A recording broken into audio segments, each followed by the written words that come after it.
defining what is the poor. But of course, I'm preaching to the choir, so this may still be, medyo madaya. But anyway, just to say that we at the NEDA recognize that poverty is multidimensional. It actually looks at, it's actually about several causes, several reasons, and therefore requires also, different measures. There's of course the monetary approach to defining poverty, and this one simply defines it in terms of what is the money or insufficient. It's defined as insufficient money to pay for a minimum of the necessities of life. And then there's the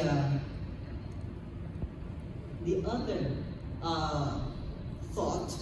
This one is by Amartya Sen, the Nobel laureate, which actually takes on the capability approach.